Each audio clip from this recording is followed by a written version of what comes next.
Macao, c'est une province portugaise d'outre-mer. Macao, c'est là une toute petite presqu'île sur la côte sud de Chine à 70 km de Hong Kong. Macao, c'est 15 km², 7 000 Portugaises et 250 000 Chinoises. Oui, c'est cela Macao. Une ville de 4 km sur 2, plus 2 petites îles parmi la centaine qui jalonnent la côte méridionale de la Chine.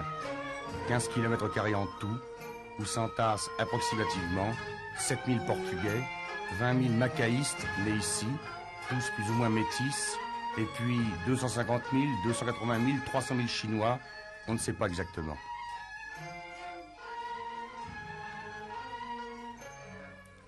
Macao, c'est une province portugaise d'outre-mer. Pour Lisbonne, il n'y a pas de problème, ici, c'est le Portugal. Et cela depuis un peu plus de 500 ans. La présence portugaise, c'est un contingent assez symbolique de 400 soldats, mais c'est surtout ces monuments, bâtis voici 100, 200, 300 ans, ces statues de héros portugais, un hôtel de ville où soudain, l'on se croit plus près des rives du Tage que de celles de la rivière des Perles.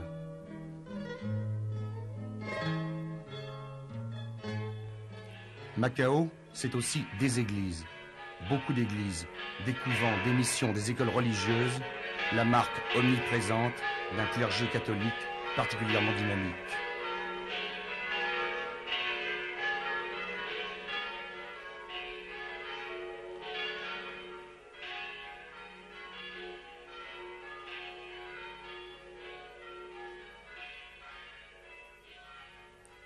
Mais Macao, c'est aussi un morceau de Chine.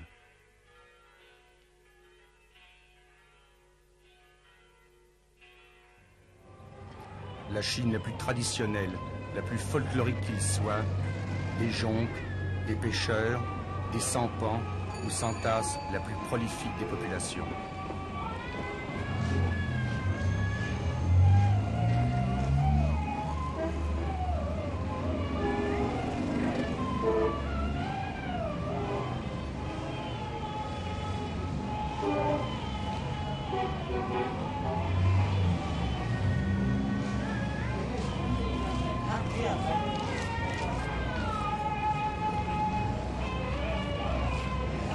Et puis des rues grouillantes, où chaque gosse, chaque femme, chaque petit marchand devant son éventaire porte témoignage de ce miracle quotidien du monde asiatique, parvenir à vivre aujourd'hui et éventuellement se demander comment on vivra demain. Bien sûr, Macao, c'est le Portugal, mais comment oublier que c'est avant tout un petit morceau de Chine? Car la Chine continentale, la Chine de Pékin, de Mao Tse-tung, la Chine communiste, tient littéralement la province de Macao dans une tenaille.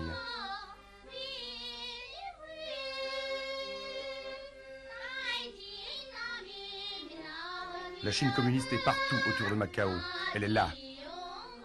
Là. Là.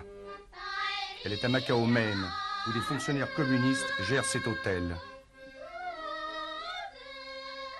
Où, en face du centre catholique, cette librairie chinoise diffuse les œuvres complètes de Mao Tse-tung.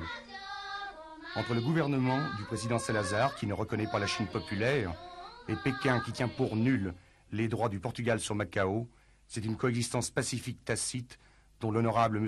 Ho Yin, président de la Chambre de commerce de Macao, est le meilleur symbole. Pour autant que je sache, M. Ho Yin, vous occupez à Macao différentes fonctions. Pourriez-vous m'en donner un court aperçu? Je suis membre du Conseil législatif de Macao en tant qu'unique représentant de la communauté chinoise auprès du gouvernement portugais. Je suis par ailleurs membre du Conseil politique de la République populaire de Chine et une fois par an, je vais à Pékin pour la session de cette assemblée. Comme je m'étonnais de cette double appartenance à deux gouvernements qui s'ignorent officiellement, le souriant M. Ho Yin m'a fait savoir qu'il préférait ne pas aborder ce problème. Peut-être pressentait-il que quelques jours plus tard, la révolution culturelle en cours à Pékin allait balayer comme bourgeois et révisionniste ce conseil politique communiste dont il était membre. Tout cela, c'est le paradoxe de Macao. Au lever du jour, les Chinois se livrent aux joies du Sa Kung Fu, cette gymnastique qui assure, dit-on, une sereine longévité.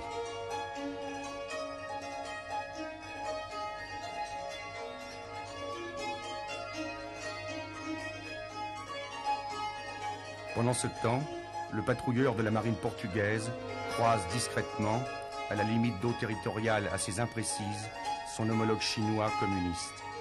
On a l'impression qu'à Macao, province portugaise d'outre-mer, les Portugais n'ont qu'un désir, se faire oublier, sauf bien entendu lorsqu'il s'agit du clergé. Père Mendes, ça fait bientôt 2 semaines que je suis à Macao, dans cette province portugaise d'outre-mer, et les seuls Portugais que j'ai pu rencontrer, c'était ou des employés du gouvernement, ou des prêtres, missionnaires, enseignants, ou journalistes comme vous. Alors, à Macao, province portugaise, il n'y a pas de Portugais civil. Bon, peut-être vous avez distingué les Portugais de Macao à cause de son visage et de son uniforme. Mais je crois que vous ne pouvez pas distinguer les Portugais par leur visage ici. Il y a des visages européens, des visages métis et des visages chinois 100%. Hein? Et tous sont portugais. Certainement, vous avez trouvé beaucoup de membres de l'administration, comme vous le dites. Mais ça, c'est à cause de la manque de place dans le commerce. Le commerce, certainement, est dans les mains des Chinois. Ce qui frappe aussi ici, c'est le nombre élevé des écoles. Il y a beaucoup d'écoles. Oui, mais il y a beaucoup d'écoles portugaises et surtout chinoises. Dans ces écoles chinoises, l'enseignement, par exemple l'enseignement de l'histoire, il est fait selon la pensée de Chiang Kai-shek ou selon la pensée de Mao Tse-tung? Oui, il dépend de l'inclination que ces écoles ont pris. Quelques-unes sont plus inclinées pour Chiang Kai-shek, à Formosa. Et je crois que c'est la plupart. Et quelques autres se sont inclinés pour les communistes. Mais vous connaissez les Chinois. Les Chinois n'aiment pas la politique. Monsieur Botello, né voici 80 ans en Chine du Nord, donne son avis sur les raisons profondes de cette coexistence pacifique. Macao, ça fait à peu près 4 km sur 2. Ah. Il y a là 400 soldats portugais, oui, à peu près. Et puis, de l'autre côté de la border gate, de l'autre côté de la frontière, il y a 600 millions de Chinois. Pourquoi la Chine tolère-t-elle la présence des Portugais à Macao? Pourquoi? Parce que c'est convient pour faire des business avec les autres, pour avoir des relations avec Hong Kong. Il se tient le pouvoir sur les Chinois qui sont d'ici et à Hong Kong. Il ne veut pas provoquer les Européens. Il faut faire attention. La Chine a besoin de Macao parce que... Ils n'ont pas besoin. Seulement pour business. Pour business, c'est convenable, n'est-ce pas? Ils peuvent vendre des choses à nous, et nous les vendons pour elles à les autres. Oui, en somme, Macao sert d'intermédiaire. Toujours, c'est l'intermédiaire. La Chine a besoin de Macao portugaise, qui est pour elle, comme Hong Kong, une sorte de sas par lequel lui parvient plus ou moins clandestinement tout ce que, officiellement, le monde occidental refuse de lui vendre. Macao a besoin de la Chine continentale, dont lui vient à peu près tout. Riz, viande, fruits, légumes. Et tout cela se passe ici, à cette porte-frontière, vieille d'un peu plus de 100 ans. Les Chinois populaires, jugés politiquement sûrs par Pékin, ont le sauf-conduit qui leur permet d'apporter leurs produits à Macao. Seulement voilà, les consignes sont strictes. Les Chinois communistes ne se laissent pas filmer. Le moindre incident provoque la fermeture de la frontière et pour Macao, c'est l'asphyxie. Alors pour essayer de voir, de montrer ce qui se passe dans cette Chine populaire qui est là à quelques mètres, il faut tromper la vigilance des policiers macaïstes. Il faut éviter d'attirer l'attention des sentinelles communistes en faction devant leurs guérites, les boîtes à pilules, comme on dit ici. Il faut se débrouiller et cela finit régulièrement au poste de police.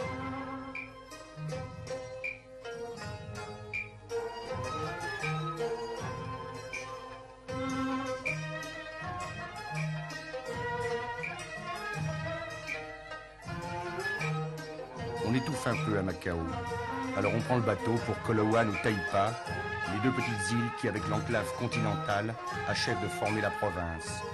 À Coloane, on peut se baigner, c'est un peu le Saint-Tropez de Macao. À Taipa, un centre modèle, orgueil du gouvernement portugais, s'attaque à ce fléau du monde asiatique, la drogue. Le rôle de ce centre, c'est de tenter la récupération des intoxiqués, des drogués. Tout d'abord, de quelle drogue s'agit-il? La plupart des drogués que nous avons ici sont des drogués d'héroïne. Il y a aussi quelqu'un de morphine. Il y a seulement un cas d'opio. Celui-ci, par exemple, il est là depuis combien de temps? Il est venu hier. Hier. Hier. C'est la première fois qu'il... Non. Il y a déjà toute une année aussi. C'est la 5e fois qu'il est ici. Il a quel âge? Toute son année. Ah? Il s'appelle 28. 28 ans. 28 ans. Cela fait combien d'années qu'il consomme de la drogue? Toute son année par femme. Et il a commencé à 18 ans. Quand il avait 18 ans, il y a 10 ans qu'il a commencé. Quel est son métier? À piscine et confort. Alors, en Mona, tu mets confort. Il était à travailler à Macao, il était à travailler dans un tricycle. Cyclopousse. Cyclopousse, oui. Combien gagnait-il à peu près par jour? Kitachina, né, Ika, alors. C'est semana? 6? Ça dépend, mais un bon jour, il est possible de 16 dollars, Hong Kong dollars. 16 dollars. Cash. Et combien par jour environ lui coûtait la drogue? Ah oui. Kita né à Pakistan, Kita China, Kita Man. Les mêmes. La même chose. Taipa a aussi le privilège d'abriter l'une des plus grosses manufactures extrême-orientales de pétards, de ces pétards qui font partie intégrante de toute réjouissance chinoise. Dans des conditions assez relatives de sécurité, hommes, femmes et enfants travaillent pour un patron chinois à des tarifs qu'un missionnaire portugais m'a discrètement précisés. Il y a les pétards de la fabrique, ceux qui travaillent dans la société, c'est des travail spécialisé. Ça, c'est assez bien rémunéré. Combien environ? Ça dépend de 3 dollars à 5 dollars, 6 dollars. Par jour. Par jour, c'est déjà spécialisé. Mais ceux qui travaillent, ce qu'on dit le travail des pétards, ce n'est pas la charge des pétards, c'est le travail des papiers. Oui. Prendre les papiers, faire des cartons là, alors ça c'est très peu rémunéré. Combien environ? C'est pour les femmes qui font ça là, il fait gagner 60 centimes par jour. Les enfants qui font ça, c'est des enfants qui sont un peu plus développés, ils font 90 centimes à 1 dollar par jour. Et pourtant, cette misère, cette exploitation font encore figure de paradis pour tous ceux qui, chaque jour, tentent l'aventure périlleuse, fuir la Chine de Pékin, sans passeport, sans sauf-conduit, venir se réfugier à Macao. Celui-là, par exemple, il est arrivé quand? Ni cái gì đó mà cái gì cam chiều là hâm hâm cam chiều cái chúng ta 6 điểm钟. Il est arrivé ce matin à 4 heures du matin. Et d'où vient-il? Et ni pin de l'air. 5 millions, hein? Il est assez près d'ici, de Saint-Yer. On a une place qui s'appelle Saint-Yer. Comment est-il venu? Ni tingions lagué. À la nage. À la nage. Il a nagé pendant combien de temps? Ni yansui quelques chunta. Oh, ma dit mamie. Il a nagé seulement 5h30. Seulement 5h30. C'est suffisant. Et pendant qu'il nageait, il y avait des soldats qui risquaient de lui tirer dessus? Ni yansui que si hala yamo ma yao hinga. Moi, il n'y a personne. Parce que c'est pendant la nuit, hein? Pendant la nuit? C'est pendant la nuit, personne ne les voit sur les rien. Il a quel âge? C'est 26 ans. 26 ans. 26 ans. Quel métier il exerçait en Chine? Il est fermier, hein? Cultivateur. Cultivateur, c'est pas... Et pourquoi a-t-il décidé de partir, de quitter la Chine? Il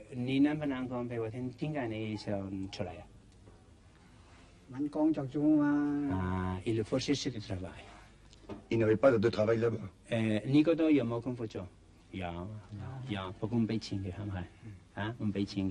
Là-bas, il avait travaillé, mais il n'y a pas de remis, il n'a pas de salaire. Il était trop mal payé. Oui, c'est ça. Mais en tout chinois, si pauvre, si démuni, si misérable soit-il, demeure le démon du jeu.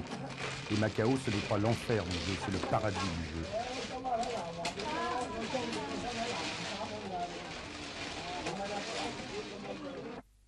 Et à chaque week-end, c'est par dizaines, par centaines, par milliers, que les hydroglisseurs, reliant Hong Kong à Macao, débarquent les amateurs de martingale.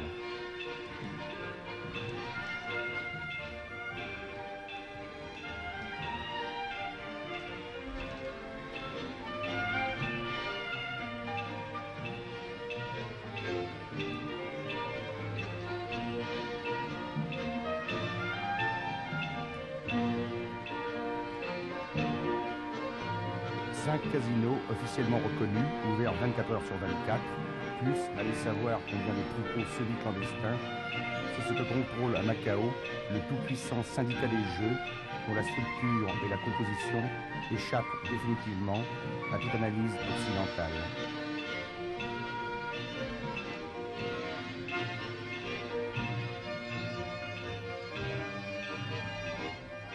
Soucieux de l'anonymat respectable de sa clientèle, l'honorable et tout-puissant syndicat ne nous a admis qu'au petit matin, quand les salles de jeu sont pratiquement vides, face à un personnel plutôt hostile. Seul M. Botello, joueur incorrigible et qui en a vu bien d'autres, n'a pas fui la caméra.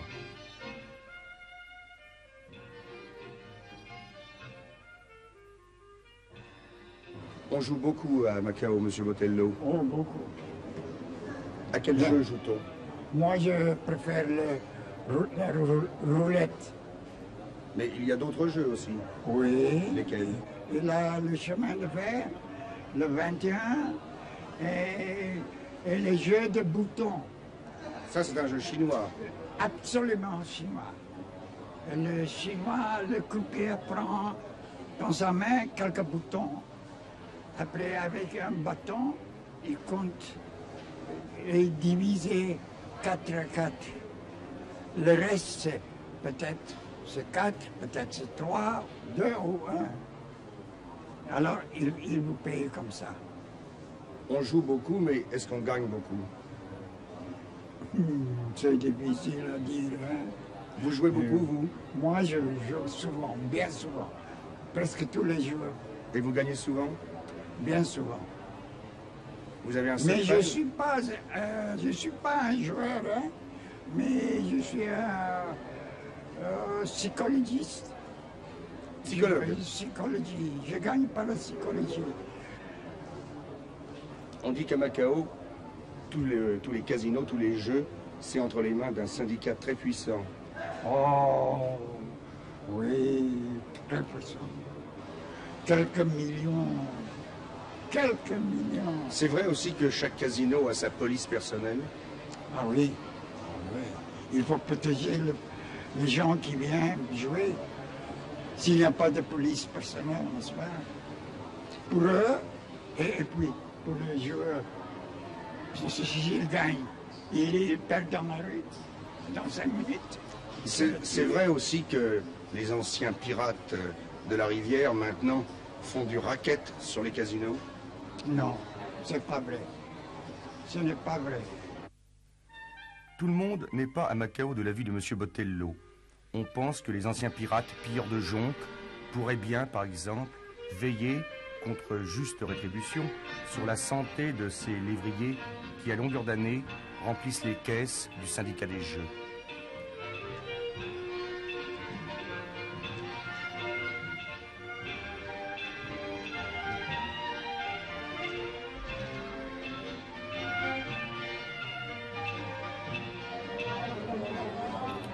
En discret hommage à la présence portugaise, l'honorable syndicat chinois des Jeux de Macao a cette année pour la première fois organisé des corridas. Les rares connaisseurs trouvent que les taureaux, éprouvés par le climat et 2 mois de voyage à fond de cale, manquent singulièrement d'agressivité, mais chaque soir, 6000 Chinois se découvrent une âme d'aficionado.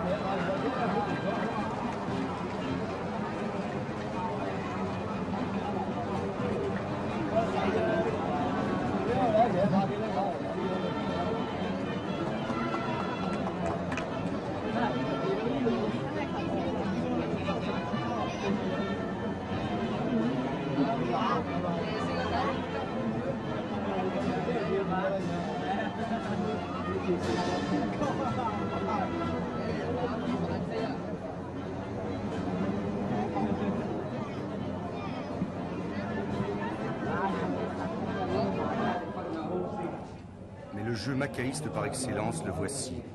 Cela commence par de mystérieux conciliabules. On scrute longuement le contenu de ses pots, on compare, on juge, on décide, on parie beaucoup.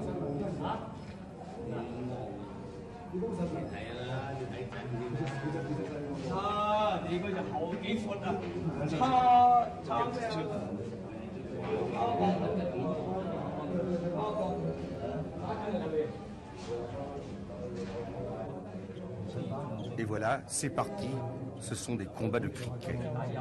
Les criquets, et les meilleurs viennent du plus vieux cimetière de la ville, vont s'affronter pendant 5, 10, 20 minutes.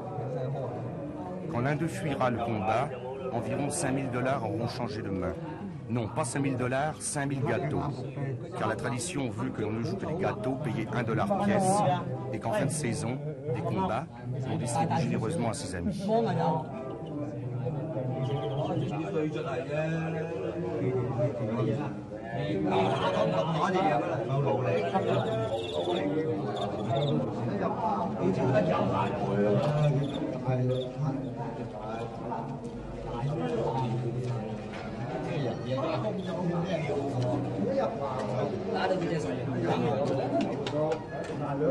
Jusqu'ici, le tout petit criquet portugais et le très gros criquet chinois ont sagement refusé de se battre. Pour combien de temps?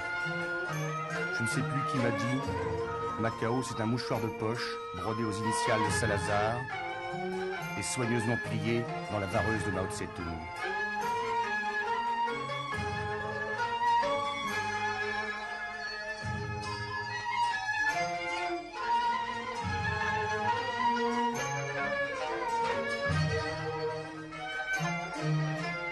Chaque petit marchand devant son éventaire porte témoignage de ce miracle quotidien du monde asiatique, parvenir à vivre aujourd'hui et éventuellement se demander comment on vivra demain. Bien sûr, Macao, c'est le Portugal, mais comment oublier que c'est avant tout un petit morceau de Chine? Car la Chine continentale, la Chine de Pékin, de Mao Tse-tung, la Chine communiste, tient littéralement la province de Macao dans une tenaille.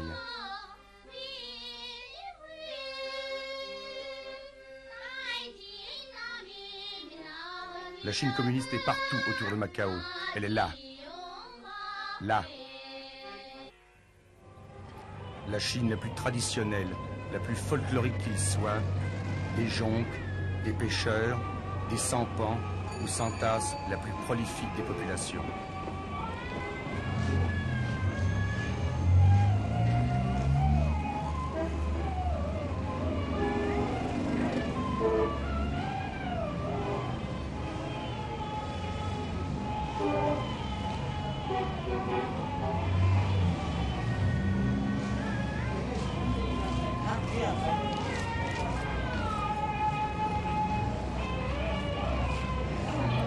des rues grouillantes, où chaque gosse, chaque femme,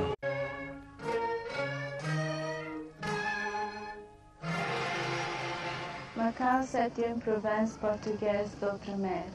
Macao, c'est là une toute petite presqu'île sur la côte du sud de Chine à 70 km de Hong Kong.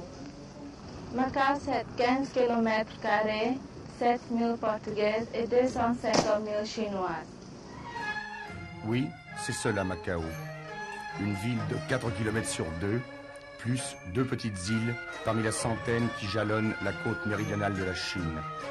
15 km² en tout, où s'entassent approximativement 7 000 Portugais, 20 000 macaïstes nés ici, tous plus ou moins métis, et puis 250 000, 280 000, 300 000 Chinois, on ne sait pas exactement.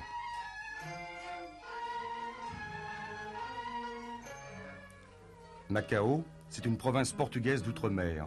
Pour Lisbonne, il n'y a pas de problème, ici, c'est le Portugal.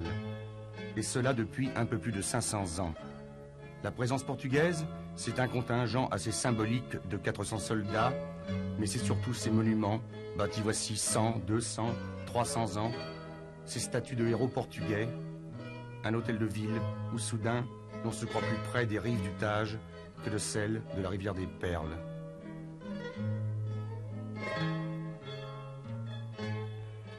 Macao, c'est aussi des églises, beaucoup d'églises, des couvents, des missions, des écoles religieuses, la marque omniprésente d'un clergé catholique particulièrement dynamique.